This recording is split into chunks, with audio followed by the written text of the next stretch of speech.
Spencer Campbell from the Lone Star Division. My question's for Philip Tice. We heard Matt Foss's and Curtis's elevator pitches. I was curious what yours is specifically for business gifts when they do, have the logo on their hat. Yep. I don't give an elevator pitch personally until I ask questions like what Bert was talking, because I try to craft it to them in their industry. But generally speaking, we'll just pick an industry. I'll pick heat and air. That's an easy one because I know a lot about that industry, right? So if I talk to them and I come to that conclusion that that's what they do, and I go, hey, I don't know if you've ever thought about this or if you do this, but I don't just sell knives here. I actually am a gifting consultant with Cutco, and I actually work with a lot of companies just like yours in heating and air in your industry. And actually what they do is like Bert said, they take their logo, we engrave it right here. We can personalize it, or we can just put the logo, whichever is easier. And we give it to people that, the relationships matter. And in your industry specifically, it could be people like builders that send you a lot of businesses on new builds, or remodelers that hire you out. It could be your office staff. It could be your technicians. It could be all these people because those people matter. Relationships matter, and you probably know this. It's really hard to find good people, and you damn sure want to make sure you keep them once you got them, whether it's the clients or the employees. So it's just something that we do. Is that something you would ever consider, or you want to chat about that? So smooth. We got right behind you, Spencer, over here. JC, can you grab that? Make sure to mention your name, your region, and your question, please. Hi, my name's Megan. I'm in the Gulf Coast Division in the Southwest region. And my question is for Brett. You mentioned about incentives to buy right now, right here. And you talked about big shows that you go to once a year, or maybe the small ones that you hardly go to, maybe shouldn't even be there kind of thing. I was wondering if you had any advice on how to incentivize someone to buy at a small show that you maybe go to every other month. I'll do a market days where it's the third Saturday of every month or something, and I'll go whenever throughout the year. How do you incentivize those people to buy at that show versus the next month when they see you again? Okay, yeah, no, that's a great question. And I remember a few years ago, actually a number of years ago, I had done some farmers markets as well. Those things that are 9 to 1, 9 to 2, few hours, really cheap. But when it comes to that, that's also where you're going to want to tie in your goals. Let's say, especially if they are a past customer of yours, if you do see them recurring every few weeks, let them know again, bring them in for sharpening if they've bought from you a few years ago. Tell those people to bring those friends, because the incentive might not be for them to come by, but the incentive might be for them to come bring that friend who then buys, and then they get that gift that maybe was on their list. So it could have been that gadget or that extra knife, but instead of them just buying that one knife that they were coming to look for, they brought that friend that brought that set that they wanted them to, something like that. Yeah, when it comes to adding the urgency, it has a whole lot less with what you say and so much more to do with how you say it. You are creating a feeling. So these are really effective uses, and this could be really helpful with just saying, because we're rarely ever in this area, Cutco's letting us do some exclusive packages that we rarely ever have access to outside of this event. Or, right, there's different things. Hey, we got some Super Bowl specials. We're going to have some Labor Day specials. Whatever it is, you can come up with something creative, but before you go into the booth that day, you're getting clarity on what that creating urgency looks and sounds like for you today. I love that. I know Vernon has a question, then we're going to pop it back over here. Vernon, we're going to have you go first. Finally. All right. Thanks. Vernon B. Williams V from beautiful Central. First of all, where's Steve-O? Steve-O, I'm very offended that you skipped me, especially on Black History Month. That's okay. We'll talk about that. Dave, I have to talk to you about that. But it's probably a good thing, because I was going to ask Curtis a question, but Curtis always makes you feel like you're stuck at your job when you ask him a question. I do have questions for everybody, but I'm assuming I can only get one. Carlton, by the way, you look sharp, man. You look like a deacon. That looks great. Looking sharp. All right, Calvin. My question to you, technically too, how do you handle people that come up mid-pitch when you're already talking to somebody? And then second question is, how do you handle the negative Nancys or negative Nicks, no offense, Nick, in the group? No, that's a good one. So just to be a little specific, are these people coming up mid-pitch people that are with them, or just like somebody that's one of my past customers or something? Random, either. Okay, like if it's one of my past customers, I'll use them to leverage, especially if I'm working with a new one, because I'll just be like, hey, oh my God, it's so good to see you. I don't remember your name, but they're not going to know that. It's like, oh my God, hey, how's it going? Hey, real quick, can you tell them if I'm being honest about all the things I told you 2 years ago when you met me? Can I get a little testimonial from you real quick? And I'll have them kind of reference that for me, so that way it makes me look better in the moment. And then, or if it's just a random person coming up asking for help, or those people that try to butt in, I'll just let them know, like, hey, I'm finishing up with them real quick. If you can wait just a second, I'm here to help you too. Like, I'll very much let them know, like, the person in front of me is who matters most.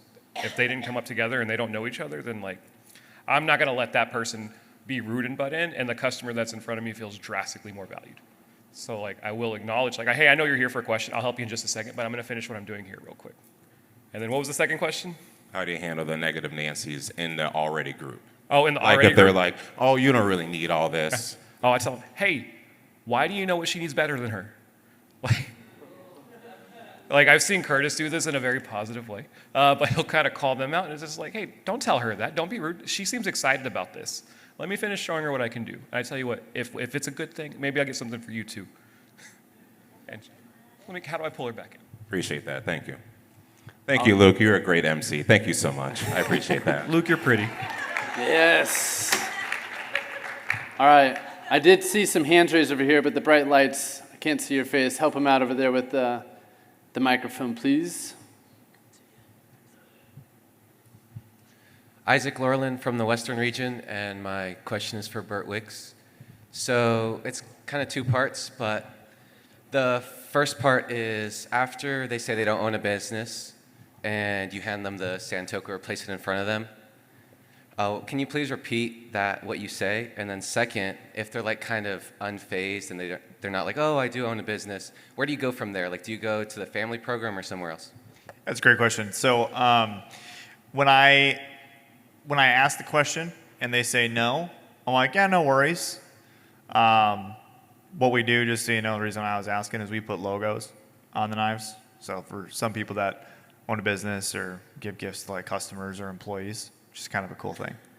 And I'm super casual about it because I'm not, again, like we talked about earlier in the elevator pitches, I'm not trying to be super salesy. I'm actually trying to be the opposite of that, but I'm still just trying to bring attention to it. That's it. And if a person just doesn't acknowledge it, then it's just, okay, cool, I'm just in my upserving process anyway. So I'm just usually like, usually this question is being asked as I'm writing up an order. But I will say this, when it comes to business gifts, I learned this from John Cloby, so I know John Cloby's not gonna watch this video, but shout out to John. He did this so often to people that were not buying from him. So kind of like the hat trick, it wasn't the hat trick, it was like just asking everybody anyway. As they were walking by, trying to get them interested, especially the people that are just dripping, guys. Like, we run into them at every event. They get a little bit of interest, but they're like, too cool to get pitched. You know what I mean? It's like, I still want to let you know that this is a cool thing that you should probably do, that I know you could buy. I know you can afford it. I'm just going to try to make you aware of it. So John, multiple times, as people were like literally shifting, moving away from the booth, he'd be like, do you by chance own a business or do any gifts for clients or employees? And you'd be surprised, not every time of course, but you'd be surprised how many people say, yeah, I do. What's up? And then he would put a gift in front of them and show them what's going on. I saw him close. It didn't happen on the spot that day, but this happened at the Minnesota State Fair like 5-6 years ago. Seth was there. He got this guy's interest. This guy was completely uninterested in buying for his personal self. He worked for Wells Fargo, basically, and he was in banking. And this dude bought I think he bought 35 4-packs of steak knives, like a week later. Dude was not interested at all in buying Cutco at all. And John asked that question. So again, to answer your second question, if a person says they're not interested after it, it's okay. Just go into your upserving process in the traditional way that you're doing it. don't get psyched out if a person's like, cool, I don't care. And the idea is just like do it with everybody every single time just because it brings more attention to it. So I hope that answers your question, Isaac. Cool. Let's keep the microphone over here one more time. We'll go down our center row here. Can you help us out over here with the microphone, please? Hi, I'm still Cassie Gordon. Okay, my question's for Calvin. With big groups in service calls, somebody comes over or you go over to their house and they go, oh, hey, look, I brought 3 of my friends. You're so welcome. What do you do? So it depends. Like, if these are 3 qualified people, I'm excited and I want to help all of them. If they brought like 3 people that like just left their knives there, I tell them that's awesome. They can call me and we can schedule something for the future. But if it is multiple people that are there, like I get excited just because I'm just like, okay, awesome. We're gonna start this one by one, guys, and we're gonna go down the line because I don't have to keep them entertained because they can't really leave until I'm done. So I don't feel as much pressure or feel as rushed. So I will just, who did I come here to see first? And I'll ask her who she would prefer me to sharpen first. Because like sometimes the friends are in a rush, but the person who's hosting isn't. So she's like, actually, it'd be better if you did like my friends first. You can take care of hers, and then you can do hers, and then you can just do mine last. And I'm like, okay, great. But then it's just again acknowledging everybody and keeping them all engaged, but letting them know like I'm okay with that. I prefer a heads up. Like I'll correct them too for future opportunities. Like, hey, next time you can't make me do this, or if I don't have time to stay there longer than the initial appointment, I'll just tell them straight up, like, hey, I can sharpen some of all of your knives, and the rest of them we're going to have to go ahead and package up and send back to Cutco because I wasn't prepared for all of these people. So going forward, if you give me a heads up, I can block off more time, and we can take care of this without having to go this route. Or y'all could come to my sharpening event that I'm going to have next time. So just it depends on how it happens or what I'm expecting. Now, Cassie, does that answer your question, or were you asking about the booth? Perfect. Great job, Calvin. All right. We've got a hand raised back here, back center, please, JC. Okay, my name is Cale Kinney, and I'm in the Central region. And this question is for Bert. Okay, talking about business gifts, do you usually close at the booth, or is it like afterwards you find out how many units they want and sell it to them then? It's a good question. So do everything in your power to close them on something on the spot. Do everything in your power. Again, the numbers just show that it is drastically less people that you will close after that conversation happens. It's not saying that they don't happen. Again, a lot of our biggest orders do happen through follow-up, but do everything in your power to talk to them and get them to purchase today. So that process, I don't even think it needs to be said because we have a certain amount of time here that, again, there's a lot of questions. Philip gave a fantastic message that I believe is on Brian Carter's YouTube page. That is literally the entire process of dropping down specifically with business gifts. So plug for Philip. He's the guy that's just kind of created the system. Give that a watch. It deserves the 30 minutes that he talks about it because the step-by-step process of dropping down is extremely intentional. And again, Philip has kind of flipped the script from being like, let me send you a sample to what he did yesterday, which is having a person buy a sample. So he's now making money and the same purpose is being delivered. So, but yeah, do everything you can to close them there. And if you have to follow up, make sure you have a tracker. I recommend getting a Google Sheet that just says business gifts. Put the information that you got from them, so their name, the company name, their phone number, their email, who they'd be giving them to, the amount of people that they're thinking about giving them to, how much they're typically spending, if you think they're worth or sending a sample to or not if they didn't buy it on the spot, and notes on when to follow up. So get a system in place so you guys do feel good that when a person does not buy on the spot and they own a business, which newsflash, it's going to happen, you have systems in place to be able to make sure that you do not have anybody fall through the cracks. So. Yeah, just out of curiosity, out of 10 business gift pitches, I know you're not prepared, maybe you are prepared for this, but how many, on average, if you're doing 10 business gift pitches at the booth, are you closing at the booth? That's a really good question, man. My gut feeling is probably like 1 or 2. I'm assuming that if there's like if they're out of 10 people, like I'm probably getting somebody one or two times to purchase the gifts that they're kind of looking at. If not, maybe just a little bit smaller than their perfect amount is. But probably one or two people. And again, I would love to increase that number, but that just comes with more practice. So. Yeah, one of the biggest themes that if you've put into notes today is going to be becoming order makers, not just order takers. You're literally becoming sales magnets. This is a beautiful example of failing to succeed. I mean, 9 out of 10 times, 8 out of 10 times, that is a strikeout. But it's like baseball. The Hall of Famers are 300 batting average, right? They're hitting 3 out of 10 like actual pitches. That's the beauty of what we have to go through to earn those 3K, those 5K, those 10K, those 20 and 34K orders at the booth. So is it easy? Not necessarily, but it is worth it.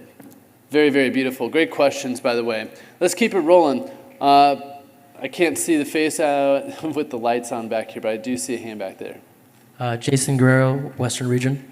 I have a two-part question. First one's for Chelsea, and I'll ask the second one in a second. But it's what's your upserving policy? Not upserving steps, Chelsea, when you get the credit card or even before, take that order to make it bigger.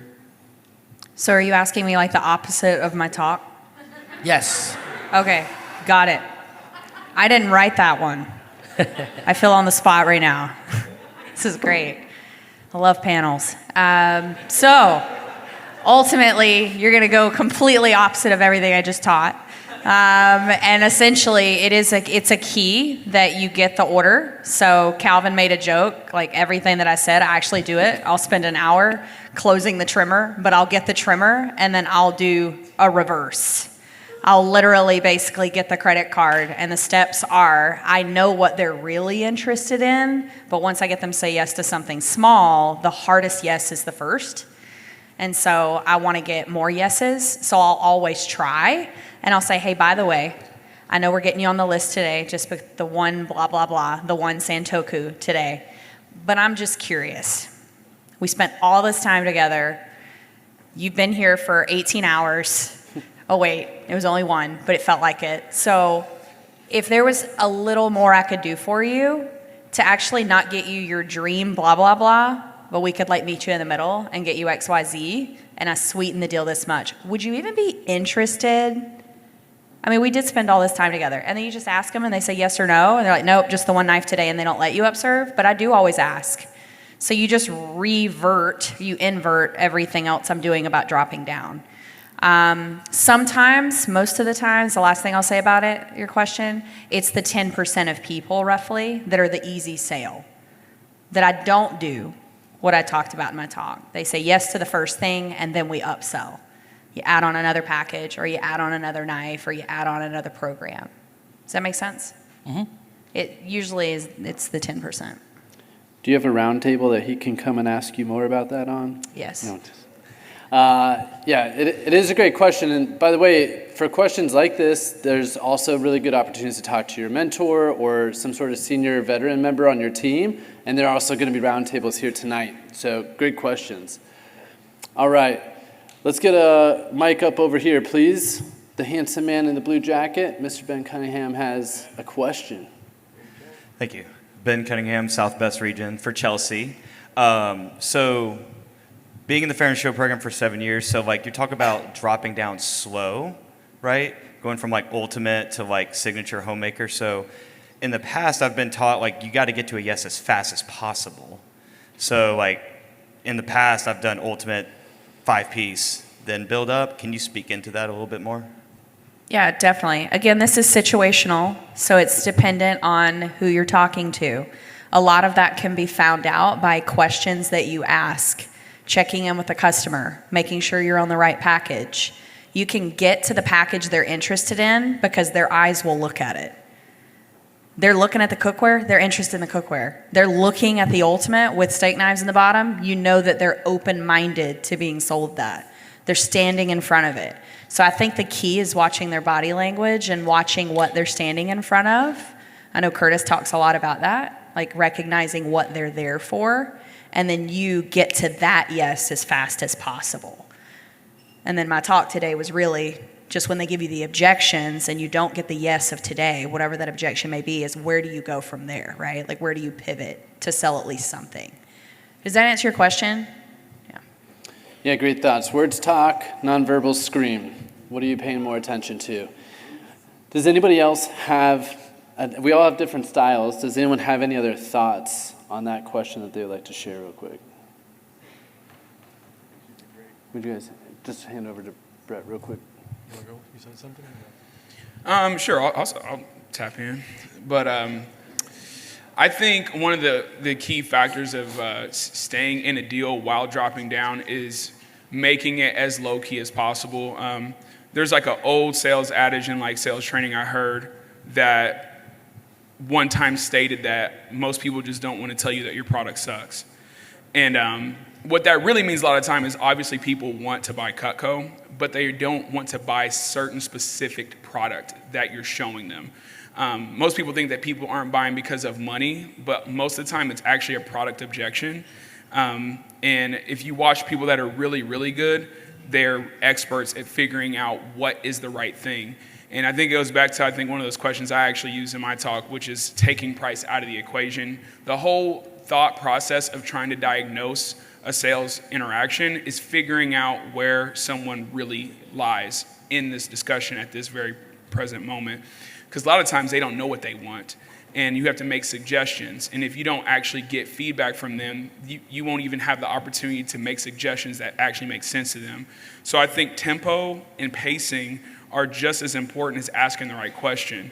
And that way, at that point, then it'll actually help you to understand, I'm just gonna drop straight to a 5-piece. Whenever someone's talking to you, you'll know your way off. And then when you know your way off, sometimes experience is the best teacher. If you haven't seen thousands of interactions, then you probably won't even know whether or not you should be dropping to a galley versus a 5-piece. Well said. Brett, we got a moment if you'd like to touch on that. Yep. So Carlton actually did say what I was going to say, but as a little add-on to that, though, too, when it comes to that dropping down, when it's not just necessarily the price, but maybe that actual set, what you're trying to find out is that, yeah, they might be able to buy however many sets they want because they could afford it. It's just maybe they don't cook. Maybe you're talking about the Ultimate because they're saying they like the Ultimate, but then they see the price, it's $4,000. They're like, oh, yeah, I could afford it, but I don't need to spend $4,000 on something I'm not going to use. So whatever amount of money you make, however much you make doing whatever job you do, just because you have the money doesn't mean you're going to spend it on something that's just going to be going to waste. And that's kind of been what I had learned from a customer who was like probably the biggest jerk of a customer I ever dealt with. It was an in-home appointment. He told me point blank, he's like, I could buy 100 of these right now in cash. I'm just not ready to do it. Or I just don't want that set. So by asking those quality questions, figuring out why you're not on the right set, that's how you'll eventually get to that answer. Beautiful answers. One of the key factors here is asking the right questions to get to that, right? You don't sell an iPhone by talking how much RAM and gigs it has. You talk about an iPhone with, hey, what are you going to use it for? Are you going to make calls? Are you going to send texts? Are you going to do emails? Are you going to play games? Are you going to, do you need service in remote areas? Oh, based off of what you're telling me that you do, this is actually the recommendation that we have. Right? So with cooking, how many mouths are in the house? How often is food prepared? 1 to 2 times a week, 3 to 4 every day? Do you enjoy cooking or is it only a chore? Do you ever host or entertain? Do you ever grill, barbecue, or smoke? Do you ever cut tough, rooty, annoying vegetables like squash, sweet potatoes, or watermelon? Right? These are the kind of key questions that are going to dictate where you as the professional can help navigate that conversation and trigger that interest. And if they're not responding with their nonverbals, this is just going to be an indication to continue dropping down in the process. We got BC back in there. Hi, I'm Brian Carter. I live down the street. So I know from TGP, no one writes up more orders than Carlton and Calvin. So feel free both, either, whatever. I'm curious because we see people that will have a low orders per day but a high average. They're good at selling sets and packages, but maybe they get customers so locked in their drop down suffers. And we see people who write up a lot of orders, but they're all very small. How do you guys feel like you're able to write up so many orders per day while still meeting the customer where it's at? Still selling sets, still getting packages, but just getting that volume of orders? Oh, mic's in my hand. Volume of orders, I think, comes down to okay, willingness to really study why people would buy anyway. And if you are, I am obsessed with closing deals, and I have been for the entire time I've been selling Cutco. And there's just something about the exchange of currency. It's just so nice. And I'm willing to go to lengths that most reps probably aren't to get deals done, and that's just the fact. So if that bothers you, then do you, but that's what I do. So I'm gonna study, and I'm going to probably outlearn most people, and after I outlearn most people, I'm also gonna out-execute you, because I'm gonna work really hard. So that's why I write up a lot of orders now. Of course, average order is important too, but yeah, I'm on it. That's just all there is to it.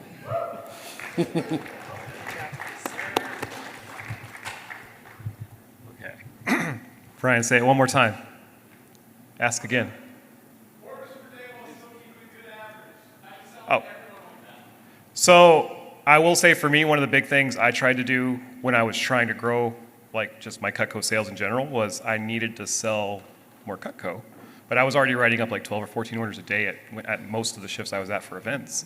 So we just doubled the average order. But one of the biggest things I realized was a lot of the people that I was able to sell a custom homemaker to in like 5 minutes, if I stated the deal and didn't show them that option, but showed them something slightly bigger, they would buy the Signature or Ultimate. So realizing that some of the people in front of me could spend more than I was asking them to spend, because I felt like I was already asking for them a lot, like asking for a lot, with just by getting, the $1,200, $1,400 order. So understanding that, like, my understanding or limitations of what I think a lot of money is not on the persons in front of me. And then doing what Bert said years ago, it was still one of the best talks, I think, when he was like, hey, you have all these notes from all these meetings that you've gone to. If you actually study them and use them and implement them in your business, things will drastically shift for your business. And things have drastically shifted for mine and Carlton's, I can say for sure, because we used to be those 200K reps, and now we're those 600K reps. Like, because years of growth of just being able to identify, like, okay, this person said yes to the knife set. I'm going to ask that extra question to try to get them to buy cookware. They said yes to the cookware really quick. Why would they not just buy the flatware? Like, so not just taking that first yes for what it is, but being able to stay in the moment a little longer with extra people, but still also understanding, like, hey, they said I had to work to get into that 5-piece. We're probably not getting much more out of that, so I want to move on to the next person. So, like, knowing the difference of who's in front of me and what I can or can't get out of them has been a big thing. So all of a sudden, my shift average is doubling, my average order is doubling, but I'm still maintaining 10 to 12 orders a day whenever I'm working. Yeah, and you got to be a dog behind the booth, right, Carlton? Luke, can I say something real quick? Brian, can I answer real quick? Okay. So, second, everything that Carlton and Calvin said. I think that most representatives at events go too fast. If anything that you can take from Brandon specifically and Matt today, dude, they are so methodical. And I'm guilty of this. We're all guilty of this. But specifically when it comes to taking a lot of orders, but also increasing the average order, it really comes down to leveraging what Brandon talked about, that $4,400 order. It's like they're out there. Again, the amount of people that we talk about, like, how intentional are you with your upserve? Like, that's really what it is. Calvin and Carlton it is unbelievable how fast Calvin can get a person's credit card out of their pocket. Like, it's wicked. It's like you blink and you're like, oh my God. Same thing with Curtis. It's like I remember working a booth with Curtis one time. I looked away, a customer comes up. I look the other way, talk to this customer for 50 seconds. I look back, he's selling a flatware chest and he doesn't even have a freaking flatware chest in front of him. I'm like, what the hell just happened? I'm like, do you have a wand, right? So the idea, though, is that you cannot be scared to ask that question. So Josh has given great messages on this. Seth has given great messages on this. But it's like, just remember, like we do with business gifts, every single customer, every single time, right? We're very good at what we do. We're in this room for a reason.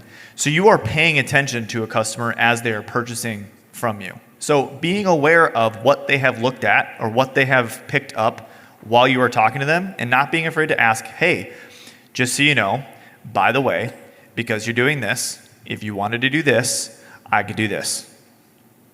Simple. And like Brandon talks about it, you don't even have to give a deal. It's like, hey, Cutco goes up every year. The Hardy Slicer is $185 now. It was $180 last year.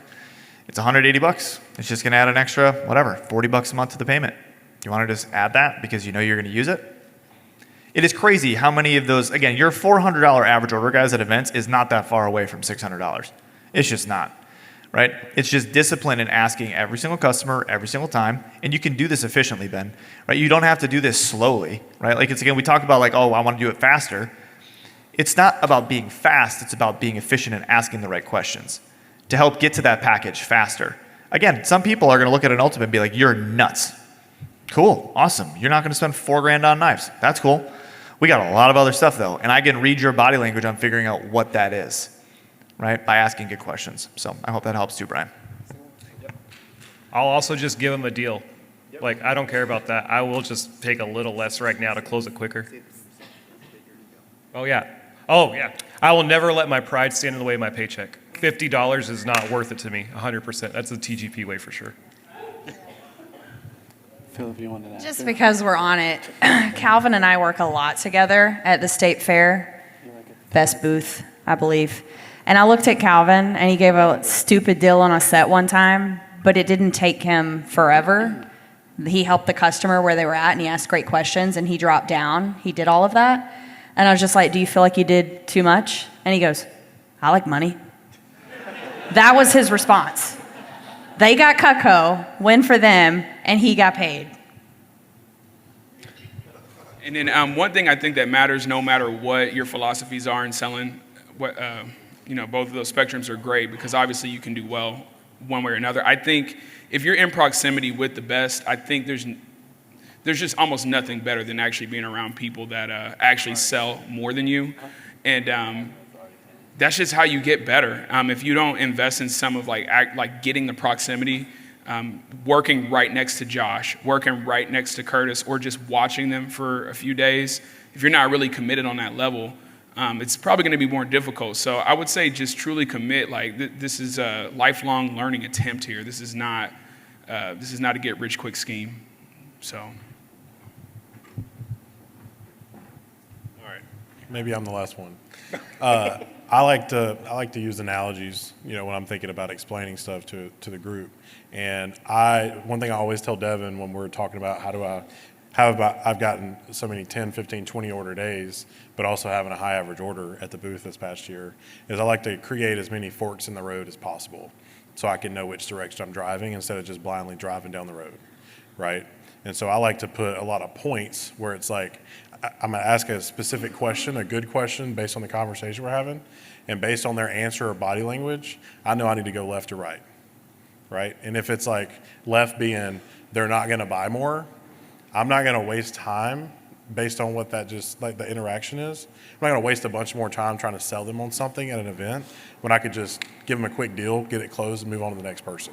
But if the fork in the road goes to the right, and I know that there's more meat on the bone, I will lock in and I'll go ahead and spend the extra time that I need to go ahead and get that deal closed. So forks in the road matter to me.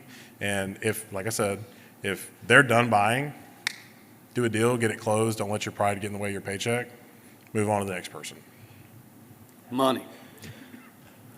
All right, let's bring it back over here to the left. Run, JC. Run, JC. Faster.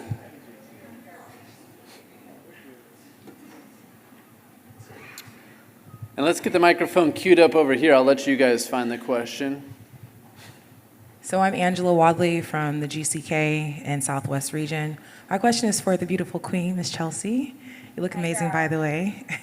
So you did a really great presentation with dropping down, and I just wanted to know your, keeping the discipline to go through every single set, but also do you consistently always start off with the kitchen, no matter if you're at like a market or like maybe a home and garden show or your federal shows? And then also, second part is, what is like your layout? Do you present the entire kitchen with the price on your booth setup? Okay, so question one, do I pitch the kitchen every time? No, it is situational. If they walk up and they're a new customer, I say, are you familiar with Cutco? And they say no, then yeah, I give a 30-second, well, this is who we are, this is what we're about. We basically cover everything from prepping your food to preparing your food, all the way to stuffing your food in your face. We cover all the options. Everything's American made, forever guaranteed, been around since the 1940s, and I do like a quick blitz on what a kitchen is. I'm testing the waters, if they're not familiar with Cutco, to see what they bite. So that's the first question. If they say, yes, I'm familiar with Cutco, they probably walked up to the booth to a specific area. The new knives that are in an upgrade. They want to know what new pieces are out there because they've had a homemaker for 20 years. They want to get their knife shaped. They walk up to what they're interested in, right? So that's that answer. Does that answer question one? Yes. But you should always like do a 30-second-ish, 15-second if you're Calvin, pitch on what a kitchen is. Yeah. I'm double time Calvin. Also sell more. Anyway. Okay, fine. Not at the State Fair of Texas, but he works 5 more days. Anyway. The second question that you asked was, do I put my pricing out for everyone to see on a Cutco kitchen, correct? Yes. My answer is no. Knowledge is power, and I personally, I'm not saying it's the right way, but what works for me, knowledge is power, and I like to withhold that, and I like to speak in, what's the word? What does Rob use, where he just shows them something like a range? Speak in ranges, that's the word I'm looking for. I usually say, hey, by the way, if that's something you're interested in, you can buy one of everything and you'll spend about $20,000. Pause. See if they bite. Well, how much is just the pots and pans? Boom, we transition. So I don't show the pricing up front, that's just me, but I'm an open book if they ask, I'm just gonna tell them the price. Does that answer it? Yes. Okay. Wonderful. Good questions. Who's got the mic over here? Stand on up. Finally got a mic. Devin gave it to me finally. All right, cool. Xander Diaz, SCC, Southwest Region. Question for Bert and Philip is, okay, how to take a client from buying a pilot Can program. you speak a little louder, please? Okay. So for Bert and Philip, what's up, y'all? So how do you take a client that bought a pilot program last year in business gifts, following up with them in a call and bringing them to a full year or half year program? Like, how would that call go about for y'all? So last year and then do it this year. So pilot program, when you close it, on the spot, you want to try to go ahead and determine next steps. And what does that look like? And it's not cookie cutter where it's the same for everybody. It could be, hey, I'm going to get 10 today, and then try them out, give some out, get some feedback, and then, it could be summer, could be in a month. It could be, hey, when these land, call me. It just depends on what that looks like. But go ahead and get next steps while you're with them. So you can determine what that looks like. Something that I like to do is before an event, if I haven't closed them on the reorder or the full order, from the time I sold, like stock show last year, I sold, I had an 8K order to a State Farm agent. And before this event started, this week, I went ahead and pulled my list of all my business gift clients from this event, and then the rest of the clients too. And they got marketing, obviously, but there's some key clients that spent a lot of money that I texted personally or called personally and was like, hey, you coming to the stock show this year? I'd love to see you. I've actually got, something picked out that I think you'll really like. Just something don't sell, but just pique their interest. And I've actually got that lady, she couldn't make it this year, but last year she bought, and now I've got some mock-ups made, and we're looking at probably closing another 50 gifts for her this year. So just staying on top of it, initially making sure you determine what next steps are, because it's different for everybody. And then if you haven't gotten an extra order from them throughout the year, by the time that event comes to, they've already proven that they come to the event or they're associated with it. There's a good reason they would be there. If they bought very little, go ahead and engrave their logo on something and have it ready at the event for them. It's something I've seen Calvin do a bunch of times. And when they walk up to the booth, he's like, oh, hey, hang on a second. Grab it, boom. Or, hey, guess what? Your logo's right here. And they're like, oh my gosh, that's awesome. Or it's like, hey, I got a gift for you. And it's a 2 or 3 piece engraved gift set. And they're like, all right, I'll go ahead and get, X amount of gifts. So there's a few ways, but those are a couple of good examples I think that can help. So to echo what Philip says, I think it's important to, and this is something I have a huge area of opportunity in, so full transparency here, I don't do this for every customer that buys business gifts, and I need to do a better job of it, but asking or calling them after they get the gifts And like, don't just call them once. I'm so bad at this, so I'll put myself on blast here. Like, I'll call a customer once and they don't pick up. I'm like, well, I'm just gonna get back to what I'm doing. Like, talk to them just to see how it went. How did they show up? How do they look, right? That second point of contact after the initial sale is so important because it now becomes relationship oriented, not transactional. That's so important. To echo what Philip said, one of the other ways to really incentivize those business gift customers that have purchased, especially at events, to continue to come back to the event that you do, something that at the State Fair of Texas and TGP does that is kind of like I've started using it for other events, is make the investment to send your customers a ticket to the event, right? So those events that you guys go to, that you're spending money on, again, you're already spending a few $1,000s on some of your most expensive events. Like, take the extra few $100s and, again, invest it back into your customers that have a huge area of opportunity. I would like to paint this picture, right? Think about your key event that you have right now. Maybe you don't have any business gift customers at that event, but I want you to imagine you do the perfect pitch with the perfect customer and you get them dialed in, you've planted the seeds on Build-A-Set. What if every single year for the next 10 years, you just have a customer that comes to the booth and is already ready to spend $3,000 to $5,000 at that event? Like, I go into the Minnesota State Fair, guys, and I expect to have $40,000 in business gifts before I even step foot day one.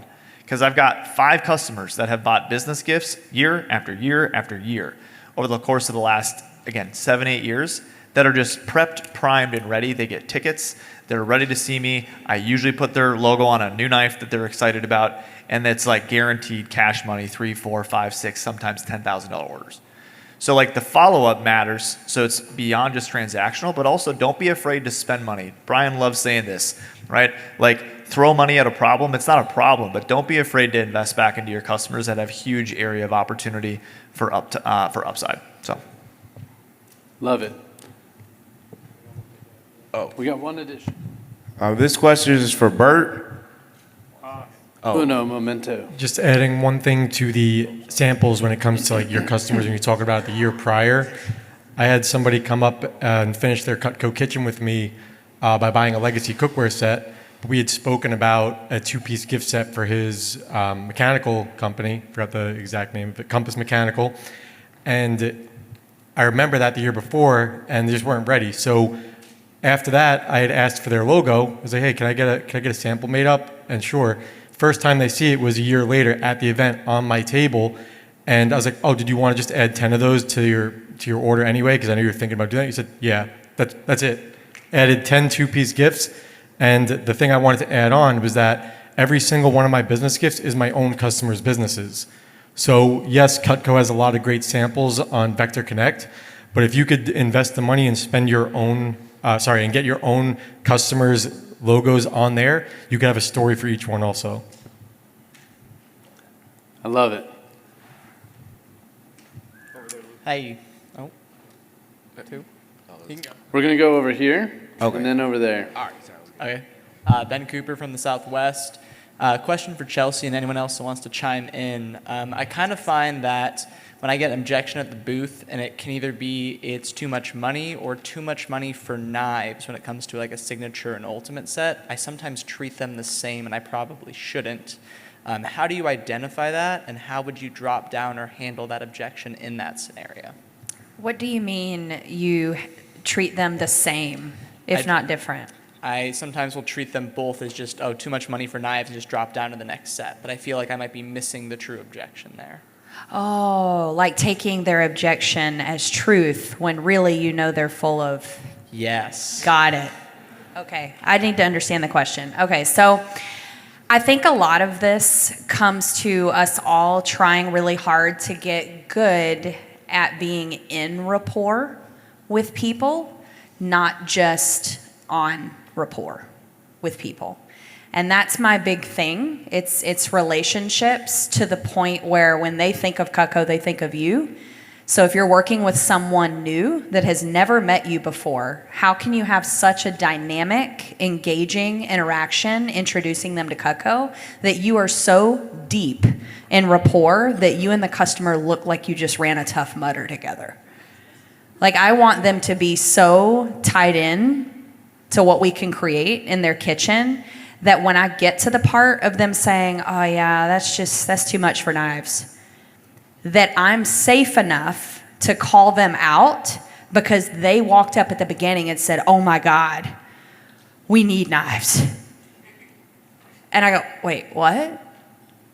Too much for knives? 10 minutes ago, you said you needed knives. If the need's great enough, does the price really matter, Miss Jones?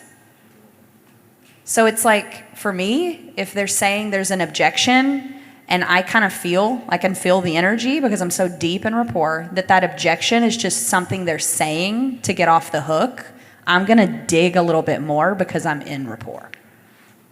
Does that answer your question?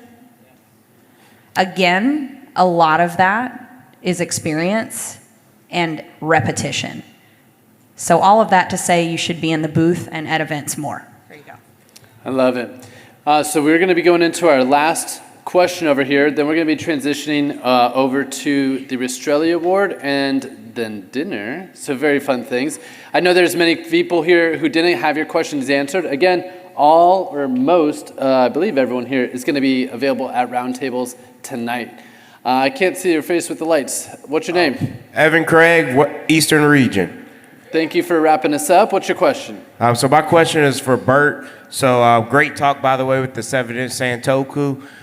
When you say you have 3 different 7-inch Santoku, is he solo or is he like packaged in with a spreader or Santoku trimmer? Good question. So I have a lot of 7-inch Santokus involved in a lot of different ways, but what I was mentioning today, and sorry again, I didn't have the slides up, but the 3 7-inch Santokus I'm talking about are ones that are not even out. They're like either right next to me that I can take out.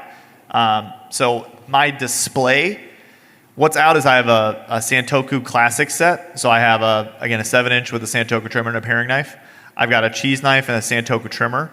And then I've got an individual spreader. And then I've also got an engraved 4-inch veggie knife out as well. So that's what like are in front of me. I've also, for those of you that have worked with me, almost every single one of my knives on my ultimate set board, like on my display board, is engraved.